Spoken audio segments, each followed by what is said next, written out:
నీవు నా గల్లి పట్టినప్పుడే నాగరికత మాకొచ్చినదంట. వేగు చుక్కవై మొలిచితివయ్యా, భూమిని సాగు చేసితివయ్యా. నీ కాడికి దండం మేడికి దండం రైతనా, నీ ఎడ్లకు దండం. నీ కాడికి దండం మేడికి దండం, కాడి మోసే నీ ఎడ్లకు దండం. మేడి బట్టె నీ చేతికి దండం, కూడు బెట్టె నీ కాళ్ళకు దండం. అన్నా రైతన్నా, మా అన్నా రైతన్నా.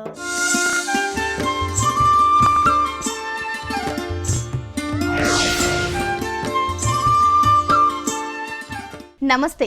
ధరణి పంప్స్ అండ్ మోటార్ సమర్పించు నేలతల్లి కార్యక్రమానికి స్వాగతం.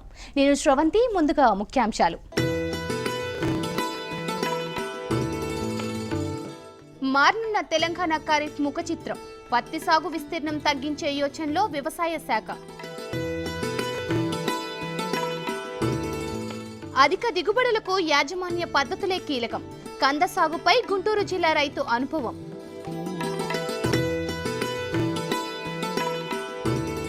పశువుల ఎంపిక, డైరీ ఫామ్ నిర్మాణం, పాడి పరిశ్రమ నిర్వాహకులకు ఇవే కీలకం.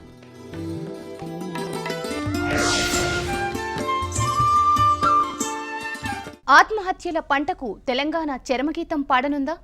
గోస పెడుతున్న రాకాసి పత్తిని రైతులు వదులుకోనున్నారా?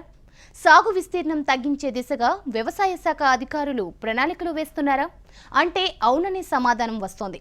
వచ్చే ఖరీఫ్లో సాగు విస్తీర్ణం 10 లక్షల ఎకరాలు తగ్గించాలని తెలంగాణ వ్యవసాయ శాఖ యోచిస్తోంది.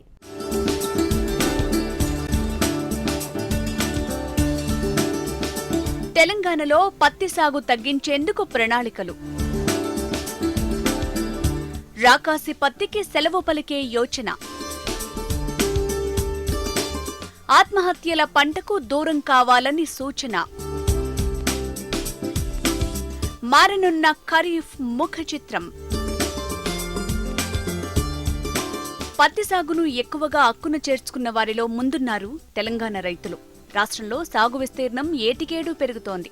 అనువుగాని నేలల్లో సైతం రైతులు పంట సాగు చేస్తూ కష్టాలు కొని తెచ్చుకుంటున్నారు.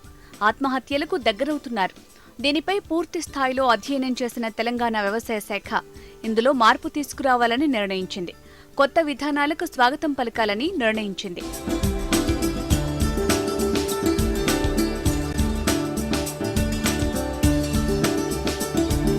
ఎవరు అవునన్నా కాదన్నా పత్తి సాగు సులభం. ఎక్కువ శ్రమపడాల్సిన అవసరం లేదు. కూలీల అవసరం కూడా తక్కువే. ప్రతికూల పరిస్థితుల్లోనూ ఎంతో కొంత దిగుబడినిస్తుంది. పెట్టిన పెట్టుబడి ఎక్కడా పోదన్న భరోసా రైతుల్లో ఉంది. అందుకే రైతులు పత్తి సాగుకు ఆసక్తి చూపుతున్నారు. అదే సమయంలో కష్టాలు కొని తెచ్చుకుంటున్నారు. ఎక్కువ కష్టాలు ఇబ్బందులు పడుతున్న రైతులు ఎవరంటే ముందుగా గుర్తుకొచ్చేది పత్తి రైతులే. ఈ పరిస్థితిలో మార్పు తీసుకురావాలని వ్యవసాయ శాఖ నిర్ణయించింది.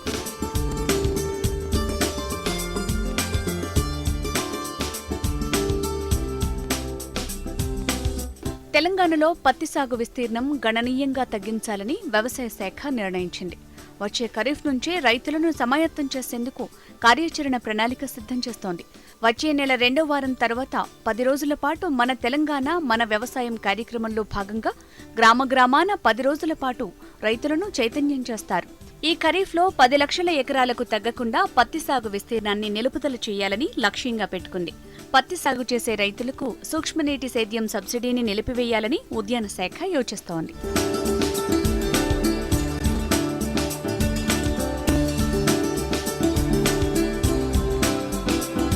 దేశంలో అత్యధిక పత్తి సాగు చేసే రాష్ట్రాల్లో తెలంగాణ కీలకమైంది. 2015-16 ఖరీఫ్లో రాష్ట్రంలో 88 లక్షల ఎకరాల్లో వివిధ రకాల పంటలు సాగవగా అందులో పత్తి సాగు విస్తీర్ణమే 42 లక్షల దాదాపు సగం విస్తీర్ణంలో రైతులు పత్తి సాగు చేస్తున్నారు. అసలు తేలికపాటి నేలలు పత్తి సాగుకు అనుకూలం కాదన్నది శాస్త్రవేత్తలు చెప్పే మాట. కానీ చాలా మంది రైతులు తేలికపాటి ఎర్ర నేలల్లో సైతం పత్తి సాగు చేస్తున్నారు. ఈ ప్రాంతంలో సాగు విస్తీర్ణం తగ్గించాలన్నది అధికారుల యోచన.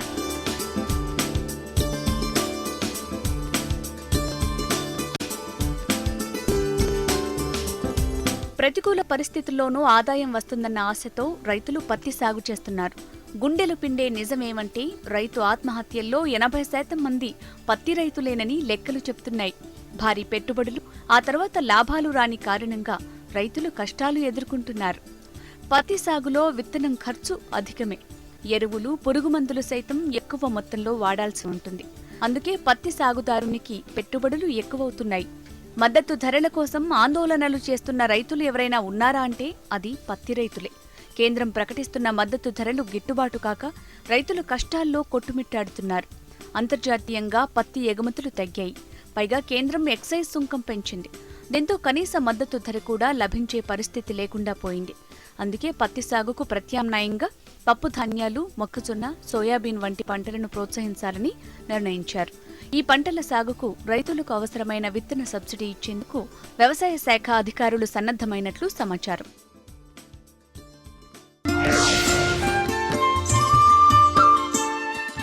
ధరణి పంప్స్ అండ్ మోటార్ సమర్పించు నేలతల్లి కార్యక్రమంలో చిన్న విరామం. ధరణి పంప్స్ అండ్ మోటార్ సమర్పించు నేలతల్లి కార్యక్రమానికి తిరిగి స్వాగతం. పసుపు పండించాడు, పెద్దగా లాభం రాలేదు. దీంతో పంటను మార్చాడు, కందను ఎంచుకున్నాడు. అధిక దిగుబడితో మంచి ఆదాయం పొందుతున్నాడు. సంప్రదాయ ఎరువులతో ఆధునిక పద్ధతులు అవలంబిస్తూ అందరికీ ఆదర్శంగా నిలుస్తున్నాడు గుంటూరు జిల్లాకు చెందిన యువ రైతు. అధిక దిగుబడులను ఇస్తూ ఆదాయాన్ని పెంచే పంటలను ఎంచుకుంటే రైతు ఆర్థికంగా ఎదుగుతాడంటున్న ఈ ఆదర్శ రైతుపై ప్రత్యేక కథనం.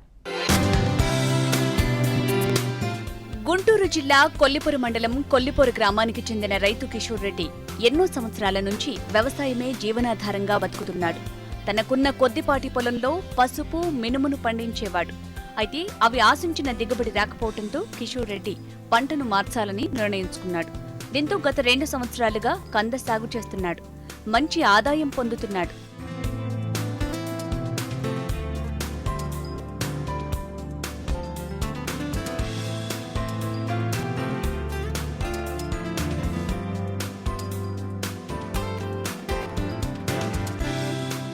ఏ పంట సాగు చేసినా మంచి దిగుబడి రావాలంటే యాజమాన్య పద్ధతులే ప్రధానం. అందుకే ఈ రైతు డ్రిప్ పద్ధతిలో 2 ఎకరాల్లో 1 ఎకరంలో సాధారణ పద్ధతుల్లో కంద పంట సాగు చేశాడు. కొల్లిపొర గ్రామంలో పెద్దగా నీటి సమస్య లేదు. పంటలు పండించుకునేందుకు సమృద్ధిగా నీరు అందుబాటులో ఉంది. అయినా డ్రిప్ పద్ధతినే ఎంచుకున్నాడు. డ్రిప్ పెట్టడం వల్ల తెగుళ్ల బెడద తగ్గిందని, కూలీల ఖర్చు కూడా మిగులుతోందని అంటున్నాడు. రసాయన ఎరువులు కాకుండా విత్తనం నాటేటప్పుడే తగిన మోతాదులో పెంట పోగు, ఆవు ఎరువును వినియోగిస్తున్నాడు. వీటిని డ్రిప్ ద్వారానే పంటకు అందిస్తున్నాడు. మామూలు కంద వేసాను. మామూలు ఎటు 6,000 చేసి మొన్న ఇచ్చాము. 10 రోజుల క్రితం 5,000, ఎకరానికి 65 కాడికి వచ్చింది. బీహార్ కంద అయితే ఇంకా బాగా 80 పుట్టు 90 పుట్టు కాడికి కురిద్ది. బీహార్ ఇత్తనం అంటే ఇప్పుడు ఇక్కడ 5,000 పడితే అక్కడ నుండి ఇక్కడికి వచ్చేసరికి ఇంకొక ట్రాన్స్పోర్ట్ అది కలిపి ఒక 10 రూపాయల అదనంగా ఖర్చు అయింది. అయినా కానీ అది వేసుకుంటే కొద్దిగా దిగుబడి బాగా వచ్చింది. కంది పంటతో మంచి లాభాలొస్తున్నాయంటున్నాడు రైతు. ఎకరానికి 65 పుట్ల దిగుబడి వచ్చింది. పెట్టుబడులు మినహాయిస్తే కంద సాగులో మంచి లాభాలున్నాయని చెప్తున్నాడు. పసుపు, మినుము పంట కన్నా ఇదే మేలని వివరిస్తున్నాడు. కంద దిగుబడి బాగా రావడంతో మళ్లీ ఇదే పంట వేయాలనుకుంటున్నాడు. అయితే కొత్త పంట వేయాలనుకునేవారు బీహార్ విత్తనాన్ని నాటితే ఇంకా అధికంగా దిగుబడులు పొందే అవకాశం ఉంటుందని చెప్తున్నాడు. ఎకరాకు ఎంత లేతన్నా 80 పుట్ల వరకు వస్తుందంటున్నాడు. పుట్లంటే ఇదే ఈ గాలికి కానీ నీరు పోయి తరుగుపోయి కంద మీద మళ్ళీ ఇంకో పంట వేయాలనుకోవట్లేదు. కంద ఇంకా 2 ఎకరాలు 3 ఎకరాలు కానీ వేయాలి. మంచి లాభంగా ఉంది. పసుతో చూసుకుంటే కంద పంట బాగా ఉంది, ఆశాజనకంగా ఉంది. రేటు కూడా కలవటం వల్ల కొద్దిగా బాగానే ఉంది. ఇటువరకు పోయిన సంవత్సరం 3,000 అమ్మాం. ఈ సంవత్సరం 6,000కి డబల్ రేట్ అమ్మాం. పశువు కన్నా ఇది కూలికి తక్కువ, తొక్కినప్పుడే కూలి కానీ తర్వాత కూలి ఏం లేదు. ఆళ్ళు దోమ పాత్రం, ఆళ్ళు అంతా ట్రాన్స్పోర్ట్.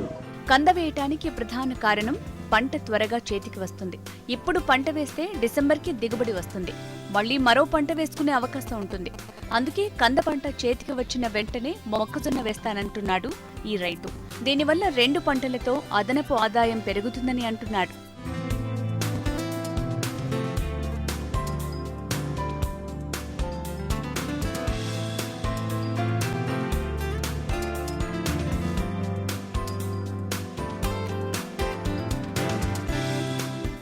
ఏ పంట వేశామన్నది కాదు, రైతు లాభం పొందాడా లేదా అన్నదే ముఖ్యం.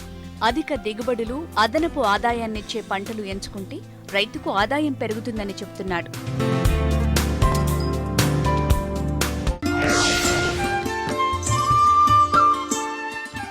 కొత్తగా పాడి పరిశ్రమ పెట్టాలనుకుంటున్నారా? డైరీ ఫామ్ ఏర్పాటు ద్వారా లాభాలు పొందాలనుకుంటున్నారా? గరిష్ట ఆదాయం పొందడానికి కావాల్సిన సక్సెస్ మంత్రాలు మీ దగ్గర ఉన్నాయా? పశువులను ఎంచుకునే అప్పుడు ఎలాంటి జాగ్రత్తలు తీసుకోవాలో మీకు తెలుసా? అయితే ఈ స్టోరీ చూడండి.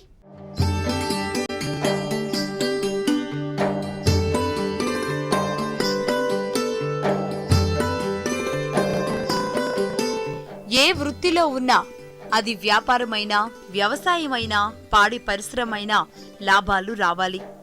కొత్తగా పాడి పరిశ్రమ పెట్టాలి అనుకుంటే అందులో కొన్ని జాగ్రత్తలు తీసుకుంటే మరి ఆ లాభాలు మీ సొంతమే అవుతాయి. పాడి పశువుల పెంపకంపై చాలా మందిలో ఆసక్తి పెరుగుతోంది. మరి మొదటిసారి డైరీ ఫామ్ పెట్టాలనుకునేవారు ఆచితూచి అడుగులు వేయాలి, లేదంటే నష్టాలు తప్పవు. సరైన అవగాహనతో డైరీ ఫామ్ ప్రారంభించకపోతే చిక్కులు కొని తెచ్చుకుంటారు. పాడి పశువులను పెంచే ముందు కొన్ని విషయాలపై అవగాహన పెంచుకున్న తర్వాతే డైరీ ఫామ్ స్థాపించాలని నిపుణులు సూచిస్తున్నారు.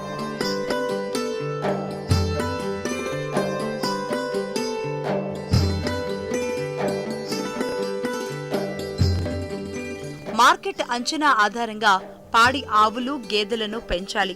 పాలు విక్రయించేందుకు అవసరమైన హోటళ్లు, హాస్టళ్లు, హాస్పిటళ్లు, స్వీట్ షాపులు, పాల సేకరణ కేంద్రాలపై ఓ అవగాహన ఉండాలి. పాడి పశువులను కొనుగోలు చేసే 2-3 నెలల ముందు పశుగ్రాసాల సాగు కూడా మొదలు పెట్టాలి. నీటి సౌకర్యం ఉన్న 1 ఎకరం పొలంలో ఏడాది పొడవునా సాగు చేసే పచ్చి మేత 4 నుంచి 5 పాడి పశువులకు సరిపోతుంది. దాన్ని బట్టి పశుగ్రాసం ఎంత విస్తీర్ణంలో పెంచుకోవాలో అవగాహన పెంచుకోవాలి.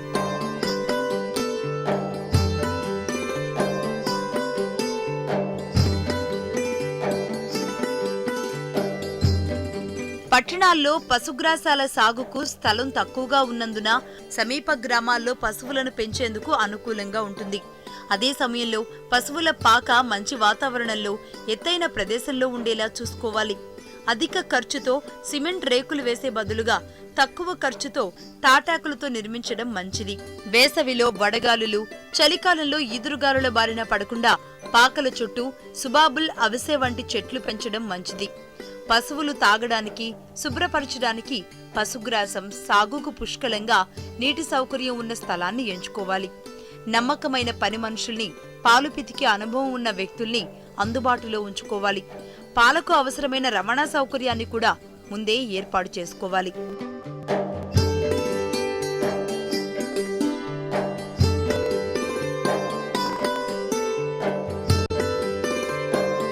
పాల ఉత్పత్తితో పాటుగా పశువుల పునరుత్పత్తి కూడా ముఖ్యమే. అందుకే పశు వైద్యం, కృత్రిమ గర్భోత్పత్తి సౌకర్యాలు అందుబాటులో ఉన్నాయో లేవో చూసుకోవాలి. మేలుజాతి పశువులే పాడికి ఆధారం. అందుకే రోజు 10 నుంచి 12 లీటర్ల పాలిచ్చే సంకరజాతి ఆవులు, లేదంటే 8 నుంచి 10 లీటర్ల పాలిచ్చే ముర్రా జాతి గేదెలను పోషిస్తే లాభదాయకం. గేదెలను అక్టోబర్ నుంచి జనవరి మధ్యకాలంలో కొనడం మంచిది. ఈ సమయంలో గేదెలు తక్కువ ఖరీదుకు లభ్యమవుతాయి. పాడి గేదెలకు, ఆవులకు అందించడానికి అవసరమైన దాణాను సొంతంగా తయారు చేసుకోవాలి. అందుకుగాను దాణా, ముడి పదార్థాలను కూడా కొనుగోలు చేసి నిల్వ ఉంచుకోవాలి. వరిగడ్డిని ముందే కొనుక్కుని నిల్వ చేయాలి. పశుగ్రాసాన్ని ముక్కలు ముక్కలుగా చేయడానికి చాప్ కట్టర్ని ఏర్పాటు చేసుకోవాలి. దాణా తయారీకి ఫీడ్ మిక్సింగ్ ప్లాంట్ ఏర్పాటు చేసుకోవాలి. పశువుని కొన్ని షెడ్డుకు తీసుకొచ్చే సమయంలో ప్రమాదం జరిగితే పశువుకు పెట్టిన ఖరీదు తిరిగి పొందేలా బీమా చేయించాలి.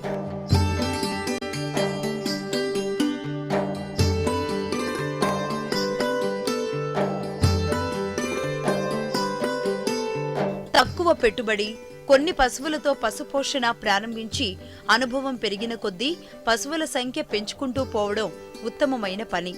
డైరీలు ప్రారంభించే ముందు ఇప్పటికే లాభాలు ఆర్జిస్తున్న డైరీలను స్వయంగా సందర్శించి అవగాహనని పెంచుకోవాలి.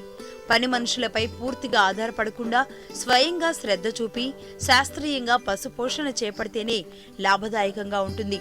పశువులు కొన్న తేదీ, పాల దిగుబడి వివరాలు, చూడి కట్టిన వివరాలు, టీకాలు వేసిన వివరాలు రాసి ఉంచుకోవాలి. పశువుల కొనుగోలుకు అవసరమైన ఆర్థిక వనరుల కోసం బ్యాంకు రుణం లేదా ప్రభుత్వం ఇచ్చే సబ్సిడీలు కూడా ఉపయోగించుకోవాలి.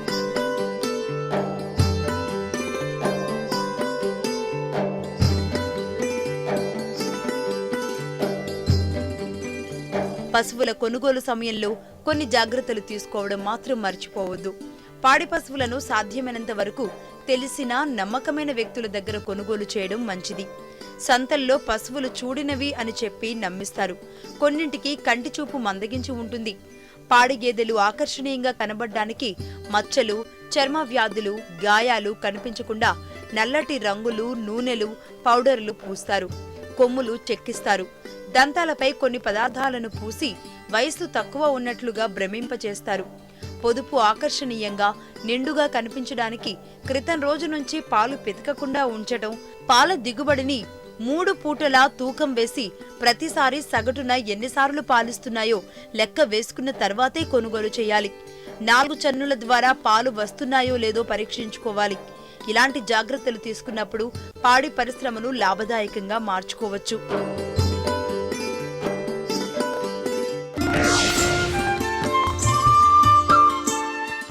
ధరణి పంప్స్ అండ్ మోటార్స్ సమర్పించు నేలతల్లి కార్యక్రమంలో మరో చిన్న విరామం.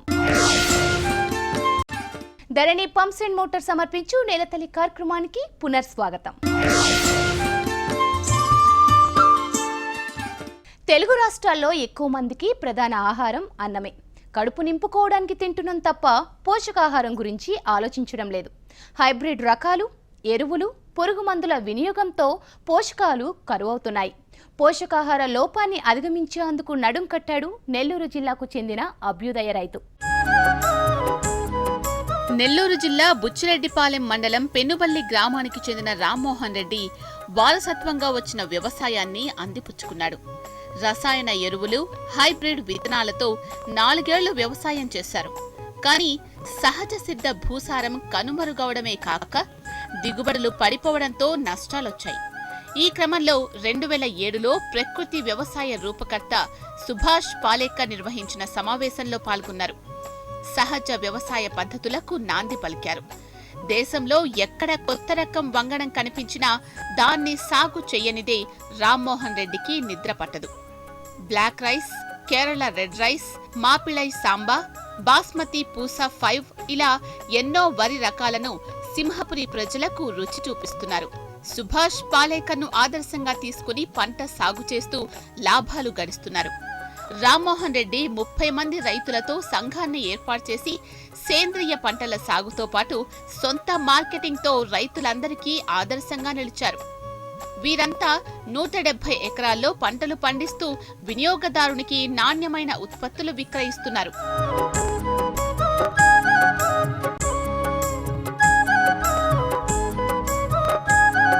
ప్రకృతి వ్యవసాయంతోనే భావితరాలకు సారవంతమైన భూమి, ఆరోగ్యకరమైన ఆహారం అందించగలమని భావించారు. 6 ఎకరాల భూమిలో 2008 నుంచి ఎరువులు, పచ్చి రొట్టె, ఆవు మూత్రం, జీవామృతం, ఘనజీవామృతం, కంపోస్ట్, వేప, ఆముదం, చెక్కలతో సేంద్రియ వ్యవసాయం ప్రారంభించారు. దిగుబడులు తక్కువగా వచ్చినా ఆ ఉత్పత్తులకు మంచి ధర రావడంతో అధిక లాభాలు ఆర్జిస్తున్నారు. నెల్లూరు జిల్లాలో రసాయన ఎరువులతో వరి సాగు చేస్తే ఎకరాకు 30 క్వింటాళ్ల దిగుబడి వస్తుంది. చెరకు, వరితో పాటు సొర, బీర, దోస వంటి పంటలు సాగు చేస్తూ మంచి లాభాలు ఆర్జిస్తున్నారు. నాటు వెరైటీలు వేయాలనే ఆతృతతో ఈ యొక్క రకం ఇక్కడ కనిపించేటువంటి రకం వేశాను. అది వచ్చి మాపిళ్ళై సాంబా తమిళనాడు వెరైటీ. అది 165 రోజుల పంట. ఎకరాకి దిగుబడి సుమారుగా ఒక 18 బస్తాలు నుంచి 20 బస్తాల లోపు ఉంటుంది. అది దీనికి చేసే విధానం, పంట పండించే విధానంలో భాగంగా మేము మొదట నారు పోసేటప్పుడు సీడ్ ట్రీట్మెంట్ కోసం బీజామృతంతో ట్రీట్మెంట్ చేస్తాం. దాని తర్వాత జీవామృతంతో నారు చల్లే ముందు నారుకాయలో బీజామృతం, జీవామృతం అనేది వేస్తాము. తర్వాత నారు చల్లకం తర్వాత 10 రోజులకి జీవామృతం ఇస్తాం. అదేవిధంగా వేపపిండి ఒక 15 కేజీలు 1 ఎకరా నారుమడికి సంబంధించినటువంటి 5 సెంట్లలో వేపపిండి వేస్తాం, డిసీజులు తెగుళ్ళు లేకుండా ఉండేదానికోసం. దాంతోపాటుగా నారు కరెక్ట్గా 4 రోజులకి పెరిగి దీన్ని వేసుకోగలిగితే మనం నారు వేసేటువంటి ప్రధాన పొలంలో ఈ యొక్క వేపపిండి ఒక 100 కేజీలు దుక్కిలో వేసుకొని మనం నారా తీసుకుంటే కొంత మనకు కావాల్సినటువంటి పోషకాలు అందుతూ రోగ నిరోధక శక్తిని కూడా పెంచే విధంగా మనకి అనుభవంలో వచ్చింది. ఆరోగ్యానికి మేలు చేసే బ్లాక్ రైస్ పండించి స్వయంగా విక్రయిస్తున్నారు. తమిళనాడు నమ్మాల్వార్ నుంచి మాపిళ్ళై సాంబా విత్తనాలు సేకరించారు. కేరళ రెడ్ రైస్, బాస్మతి పుస 5 రకాలను పండించారు. ఈ ఉత్పత్తులకు మంచి ప్రజాదరణ ఉండడంతో రైతులకు అధిక ఆదాయం వస్తుంది. పాతకాలం నాటి దేశీయ విత్తనాలను సేకరించి పండించడం రామ్మోహన్ రెడ్డికి అలవాటుగా మారింది. తాను పండిస్తున్న విత్తనాన్ని మరింత మంది రైతులకు సరఫరా చేస్తున్నారు. ఈ యొక్క బియ్యం తిన్నటువంటి వ్యక్తులు నోటితో 100 కేజీల బస్తాని ఎత్తి వెనక్కి విసిరేసేటువంటి బలమైన మనుషుల్లాగా ఆయన చెప్పడం జరిగింది. అంటే ఇప్పుడు ఉండేటువంటి వ్యక్తులు 10 కేజీలు కూడా ఒక 100 మీటర్లు ఎత్తుకుపోయే పరిస్థితుల్లో లేరు. కాబట్టి బలం కావాలంటే మంచి ఆహారం కావాలి. మంచి ఆహారం అంటే హైబ్రిడ్ విత్తనాల్లో ఉండదు, ఈ యొక్క ట్రెడిషనల్ వెరైటీల్లోనే ఉంటుందనే ఒక అభిప్రాయంతో అందరి యొక్క ఈ లిటరేచర్ చదవటం కానీ సమాచారం సేకరించడంలో తెలిసిన విషయం కాబట్టి నాకు దీన్ని ఎక్కువగా నేను మోటివేట్ చేస్తున్నాను. ముందు మా కుటుంబంలో సభ్యులు దీన్ని యొక్క ఆహారంగా తీసుకోవాలనే కోరికతో నేను దీన్ని పెంచుకుంటున్నాను. తమిళనాడు నుంచి ఈ మురళీధరన్ దగ్గర ఇది విత్తనం తెప్పించి డెవలప్ చేస్తున్నాను. ఈ సంవత్సరం పంట వర్షాలు తట్టుకొని కూడా ఈ నారు నిలబడటం జరిగింది. అందులో బాగా ఏపుగా కూడా వస్తుంది. ఎన్ని ఎకరాలు పండించాం, ఎంత ధాన్యం పండించాం అన్నది ముఖ్యం కాదు, పోషక విలువలు ఎంత ఉన్నాయి అన్నదే ముఖ్యం. ఇదే రామ్మోహన్ రెడ్డి సూత్రం. హైబ్రిడ్ రైస్లో పోషక విలువలు ఉండటం లేదు. ఫలితంగా యువత భవిత ప్రమాదంలో పడుతోంది. నేటి యువకులను రేపటి ఉత్తమ పౌరులుగా తీర్చిదిద్దాలంటే పోషక విలువలతో కూడిన ఆహారం అందించాలంటారు రామ్మోహన్. ఈ యొక్క వ్యవసాయాన్ని అందరూ చేస్తూ అందరూ సేంద్రీయ వ్యవసాయంలో పండించుకొని తిని వాళ్ళ పిల్లల భవిష్యత్తు కోసమైనా కానీ దీన్ని పాటిస్తే భూమి ఆరోగ్యంగా ఉంటుంది. భూమి ఆరోగ్యంగా ఉన్నటువంటి భూమిలో వచ్చినటువంటి పంట తింటే మనుషులు కూడా ఆరోగ్యంగా ఉంటారు. అదేవిధంగా పిల్లల భవిష్యత్తు కూడా రాబోయే రోజుల్లో చిన్నప్పుడే మనం క్యాన్సర్ ఇవ్వకుండా, పక్షవాతం ఇవ్వకుండా, బ్రెయిన్ ట్యూమర్ ఇవ్వకుండా, ఆలోచన తక్కువ ఉంటే పిల్లలను కనకుండా మనం మంచి పౌరుల్ని మనం దేశానికి ఇచ్చిన వాళ్ళు అవుతాం. అంతేకాకుండా సమాజం కూడా ఆరోగ్యంగా ఉంటేనే ఏ పనైనా చేయగలదు. లేదంటే ఎప్పుడు సంపాదించినంత వైద్యానికే సరిపోతుంది. పరిస్థితులు దారుణంగా ఉన్నాయి. వీటిని గమనించి అందరూ కూడా ఈ పద్ధతిని పాటించాలని కోరుకుంటున్నాను. ప్రతి రైతు రామ్మోహన్ మాదిరి ఆలోచిస్తే రేపటి తరానికి ఉత్తమమైన మార్గం చూపిస్తామని చెప్పడంలో ఎలాంటి సందేహం లేదు.